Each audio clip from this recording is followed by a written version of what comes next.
You think you know what Romans did for entertainment? Gladiators fighting to the death, chariot races around the Circus Maximus, theater performances where actors wore masks and recited poetry. What you don't know is what they did to women. Not female gladiators who volunteered for fame and money. Women who had no choice. Women whose deaths were scheduled like theater performances. Women whose suffering was advertised on wall posters and sold as premium seating.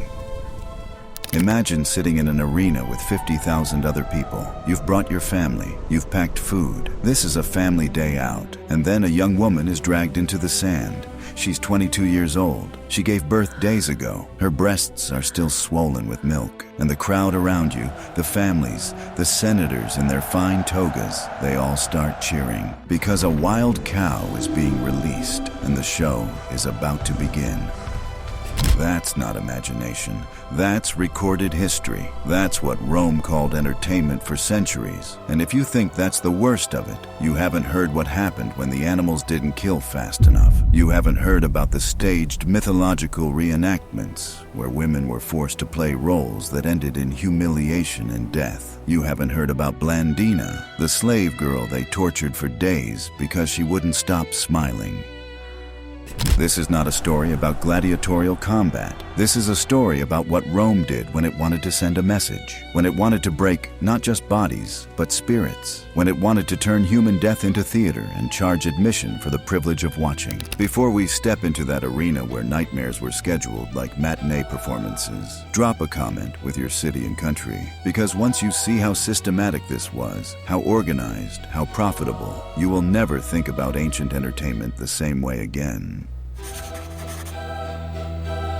The Colosseum could hold 50,000 people, 50,000 humans in stone seats rising into the sky. The acoustics were so good you could hear a scream from the arena floor in the highest tier. Romans engineered that on purpose. They wanted everyone to hear. The smell hit you first. Blood and sand and animal waste mixing in the Mediterranean heat. Then the noise. Vendors selling food. Conversations echoing. This wasn't a solemn occasion. This was a carnival, a day out, something you looked forward to. And then the announcements would begin. Today's schedule: morning executions, afternoon beast fights, evening gladiator combat. The executions came first, before the skilled fighters, before the expensive animals. The executions were the warm-up act, the appetizer, the thing that got the crowd ready for better entertainment. Women were part of that schedule, not occasionally, regularly. You could check the posted advertisements on city walls and see it listed. 20 condemned women to beasts. Noon. Like advertising a play. Like promoting a merchant sale. But here's what makes your stomach turn. Here's what separates casual cruelty from systematic horror. They didn't just execute women. They made theater out of it. They wrote scripts. They built sets. They cast women in mythological roles where the ending was always the same: death. But death dressed up as culture, as art, as reenacting the stories every educated Roman knew. The myth of Dirce. You know this story if you studied classical literature. Dirce was tied to a bull and dragged to death. Beautiful tragedy. Poetic justice. Safe on a scroll or a painted vase. Now imagine that myth performed live. A real woman. A real bull. Her hair bound to the animal's horns as it's driven into a frenzy around the arena. The crowd watching every second, trying to decide if the suffering in front of them feels real enough. Whether the screams they hear belong to a performance or something far worse. That happened. Multiple historians document it. Marshall wrote about it like reviewing a play. He praised the realism. He noted how the actress really suffered. He didn't use the word actress with irony. He meant it. This was theater to him. The woman was playing a role. The role just happened to end with her actual death. Think about what that means. Think about the level of cultural sickness required to watch a woman die slowly and evaluate it as performance art. And Dirce was just one myth. There was Pasiphae and the bull. If you know that story, you know why it's darker. In the myth, Pasiphae is cursed with a twisted desire that leads to tragedy. Roman writers hinted that even stories like this could be turned into arena spectacle. Imagine how something like that might have been staged for an audience of thousands. Imagine the sets, the animals, the planning required. What kind of society turns even its darkest myths into entertainment and sells tickets to watch?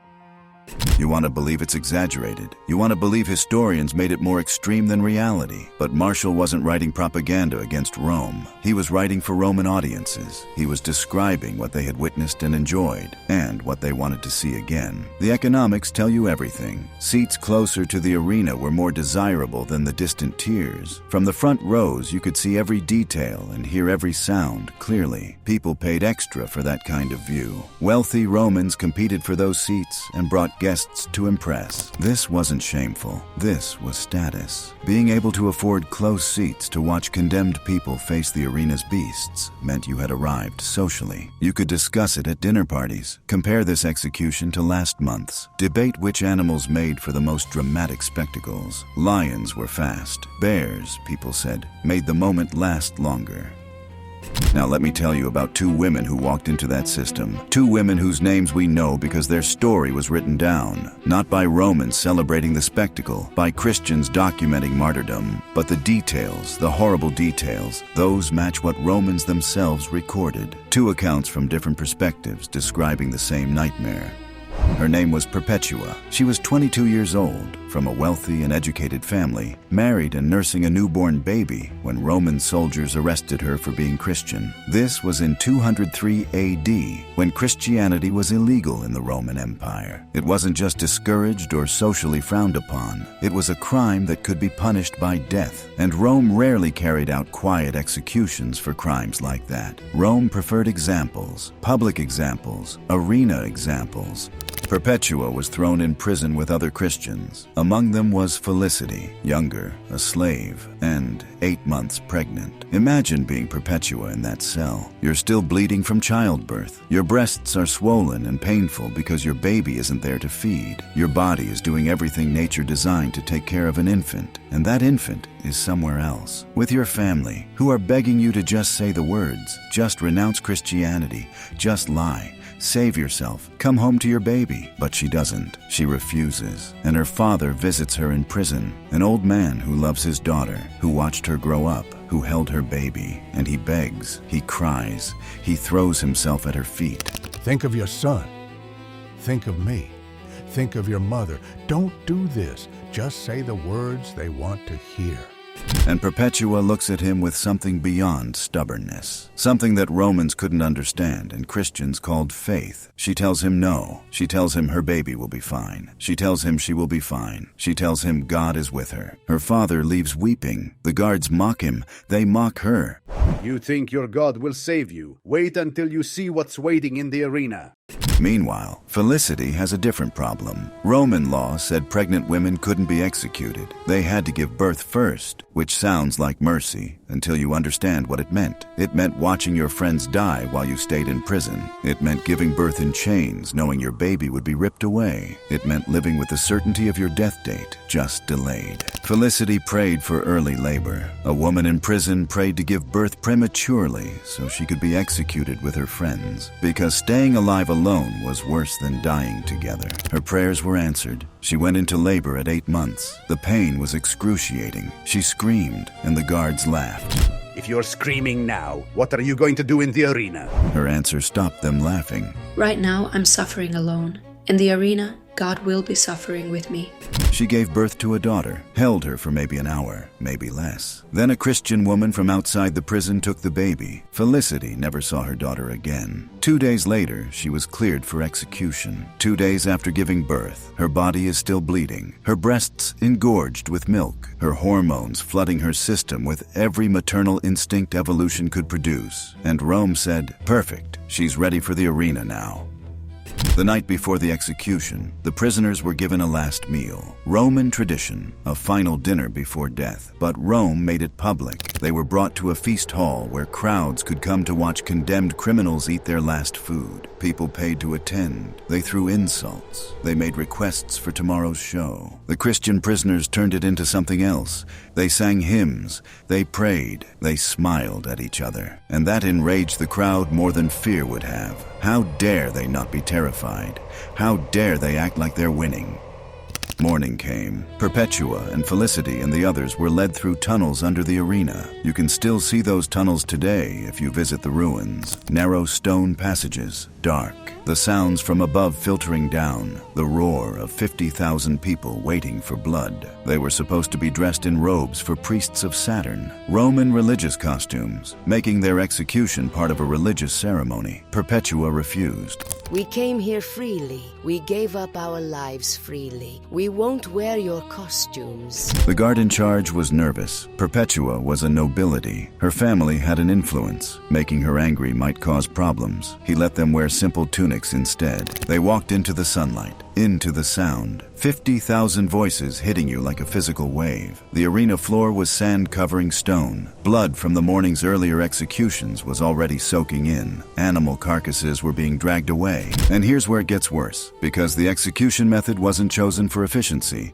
it was chosen for spectacle, for symbolism, for entertainment value. They released a wild cow. Not a bull, but a heifer. Ancient accounts describe that specific choice, though the reason is debated. Some believed it was meant to mirror the victims in the arena, a female beast for female victims. Even the symbolism of the execution was part of the spectacle. The cow was starved and agitated, prodded with spears, made aggressive, and then released into the arena where two young mothers stood holding each other's hands. The animal charged. Perpetua was struck first and thrown to the ground. She landed hard, and her tunic tore as she fell. For a moment she lay there, stunned. Then, even knowing what was happening, her first instinct was to pull her clothing back into place. Modesty, dignity, even now, even here. The cow turned on Felicity, trampled her, gored her. Felicity had given birth 3 days ago. Her body was still healing. The impact ruptured something internal. She collapsed. Perpetua crawled to her, pulled her up. Two women helping each other stand while a crowd screamed for their deaths. Felicity was disoriented, didn't know where she was. Perpetua held her face. The crowd's reaction was divided. Some shouted for more brutality. Some, and this is documented, some said it was enough, not because they felt mercy, but because even for Romans who watched this regularly, there was something about two young mothers holding each other up, bleeding together, that crossed a line they didn't know they had. The officials stopped the animal attack, not to save them, to move to the next phase, the sword. Perpetua and Felicity were led to the center of the arena and made to kneel. Young gladiators, men barely trained, were given the task of carrying out the execution. A quick sword strike was the usual method, standard procedure. The gladiator assigned to Perpetua was shaking. He was new. This was probably his first execution. He raised the sword, brought it down, and missed. The blade struck her shoulder instead of the intended blow. Perpetua screamed, not from fear, from pain and frustration that this boy couldn't even end it properly. She did something then that echoes across 2,000 years, something that parallels another woman in another arena of power. She reached up, grabbed the sword, and guided it toward herself. She helped the executioner finish it, because she was done with this, done with the pain, done with the spectacle, done with Rome having control over even her death. The second strike ended it. Perpetua died. Felicity died next. The crowd got their show. The bodies were left in the sand until the next event started. Then slaves dragged them away and cleaned the arena for the afternoon gladiator matches. That's what happened to two women whose names we know. Two women documented carefully because Christians wanted to preserve their story. But they weren't special cases. They weren't exceptions. They were standard procedure. Let me tell you about Blandina, a slave girl from Lyons, arrested during persecutions in 177 AD, younger than Perpetua, smaller, physically weak according to descriptions, the kind of person you'd expect to break immediately under torture. She didn't break. They tortured her for information about other Christians, tortured her in ways the documents describe as beyond what should be possible for a human body to endure. And she kept saying the same thing. I am a Christian. We do nothing wrong. Her torturers gave up before she did. They were exhausted. She was still conscious, still refusing. It shouldn't have been possible. They threw her in prison, then brought her to the arena, not once, multiple times over multiple days. Each day they tried different execution methods. Each day she survived longer than she should have. First, they tied her to a post as bait for wild animals. She hung there for hours. The beasts circled but didn't attack. Some ancient accounts say her posture on the post reminded people of a crucifixion, and that the animals seemed to hesitate. More likely, the animals simply weren't hungry enough, but the symbolism wasn't lost on the Christians clowns who recorded the story. The crowd was furious. They'd paid for a show. They weren't getting one. Blandina was taken down and returned to prison. Next time, they tried scourging, whipping her until she could barely stand, then placing her on a heated iron grill. She should have been screaming incoherently. Instead, witnesses said she kept praying. The crowd's reaction shifted. This wasn't entertaining anymore. This was disturbing. A small, weak girl outlasting professional torturers made them uncomfortable, made them question things they didn't want to question. Finally, they wrapped her in a net and brought in a bull. The animal tossed her across the arena, again and again. Each impact should have ended it. Eventually one did, but it took longer than anyone expected.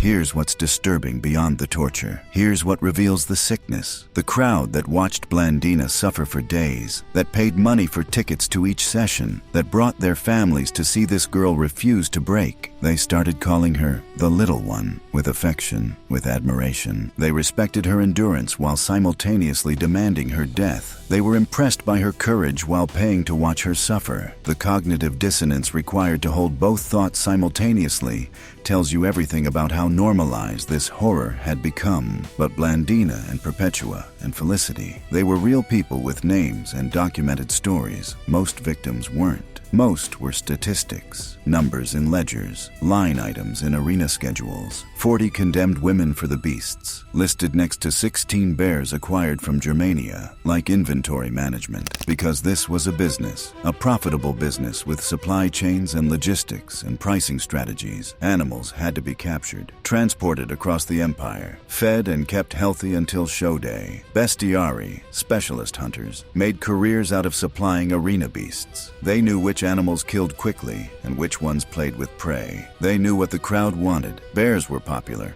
Lions were classic. Exotic animals from Africa brought premium prices. The condemned had to be held, processed, and prepared. Prisons near arenas were specifically designed for high turnover. You weren't imprisoned long term. You were stored until your execution date. Guards didn't bother learning names. Why would they? You'd be dead in days. The arenas themselves required maintenance. Sand had to be replaced regularly after repeated executions. The smell alone after a busy season would have been overwhelming. Slaves worked overnight cleaning, raking fresh sand, and repairing equipment. And the tickets. The beautiful, horrible economics of the tickets. Seating was tiered by price and social class. Senators had reserved boxes. Wealthy citizens paid for good seats. Common people filled the upper tiers, but everyone paid. Even the cheapest seats cost something. And execution days were cheaper than gladiator days, which made them accessible to more people. Family entertainment. A day at the arena. Concession stands sold food. Vendors walked the aisles. You could buy a sausage, watch a woman face a leopard in the arena, and discuss dinner plans, all in the same afternoon. Announcements were posted, notices listing the day's events, who was being executed and why, what animals would appear in the arena. People knew what was coming. You could plan your day around it. Think about what that means. Think about the administrative overhead required. Someone had to write those notices. Someone had to copy them and post them around the city. Someone had to distribute them. Someone checked tickets at entrances. Someone directed people to their seats. Someone cleaned up after.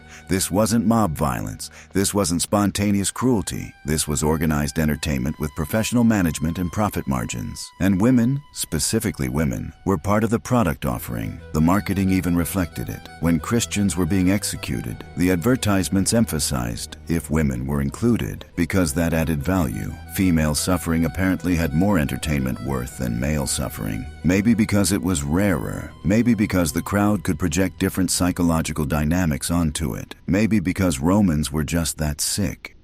Class distinctions existed even in death. Noble women, if condemned, might get quicker executions. A sword, poison, something relatively clean. Not because Romans cared about their suffering, but because completely humiliating someone of high status could cause political problems. Their families had connections. Their deaths needed to be justifiable in ways that slave deaths didn't. But Christian noble women were different. They'd already rejected Roman social order by choosing Christianity. They'd already humiliated themselves in Roman eyes, so the normal protections didn't apply. Perpetua was noble. That didn't save her from the arena. arena. It just meant her death was noted in more permanent records. Slave women had no protections at all. They could be used for anything. The staged mythological deaths, the ones involving disturbing or humiliating scenes, those roles went to slaves, women who had no families to object, no one to cause problems, women who could be destroyed completely for entertainment, and the only record would be a line item in an accounting book. The crowd psychology is almost worse than the executions themselves. Because the executions were done to specific individuals, the crowd psychology reveals what an entire society agreed was acceptable. Families filled the seats, people sitting shoulder to shoulder in the stands, watching the arena like any other public spectacle, learning that this was normal, that this was how Rome worked, that some people deserved this, that it was okay to watch, okay to enjoy.